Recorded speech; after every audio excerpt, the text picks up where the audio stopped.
मई 2020 में गलवान घाटी में भारत से हुई पिटाई के बाद चीन की पीपुल्स लिबरेशन आर्मी (पीएलए) ने भारत के साथ वास्तविक नियंत्रण रेखा यानी एलएसी पर सैन्य तैनाती में कोई कटौती नहीं की है, निरंतर अपने सैनिकों की मौजूदगी बनाए रखी है। यही नहीं, साल भर में सैनिकों की तैनाती और बढ़ाई है। उसने बुनियादी ढांचे का निर्माण भी बदस्तूर जारी रखा है। अमेरिकी रक्षा विभाग पेंटागन की एक रिपोर्ट में यह जानकारी दी गई है।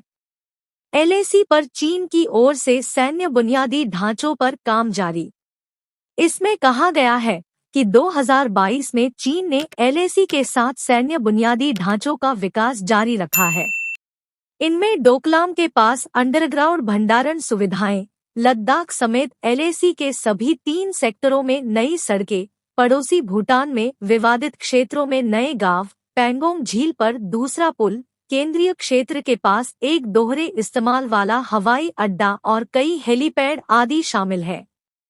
चीन ने 2022 में एलएसी के पश्चिमी क्षेत्र में रिजर्व में 4 संयुक्त हथियार ब्रिगेड (सीएबी) के साथ झिंजियांग और तिब्बत सैन्य जिलों के 2 डिवीजनों के सहयोग से एक सीमा रेजिमेंट तैनात की है।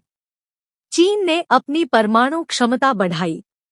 पेंटागन ने अपनी रिपोर्ट में यह भी बताया है कि चीन ने पिछले 1 साल में परमाणु हथियारों की संख्या भी बढ़ाई है। उसके पास अब 500 परमाणु हथियार है। पेंटागन के मुताबिक चीन का लक्ष्य 2030 तक 1000 परमाणु हथियार बनाने का है। कैसे बिगड़े भारत चीन के रिश्ते? यहाँ ये समझना जरूरी है कि गलवान में हुई मुठभेड़ के बाद से ही चीन के साथ भारत के रिश्ते फिर काफी बिगड़ गए थे।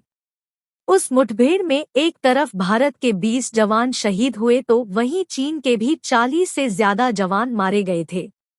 उसके बाद से ही कई महीनों तक स्टैंड ऑफ की स्थिति बनी रही।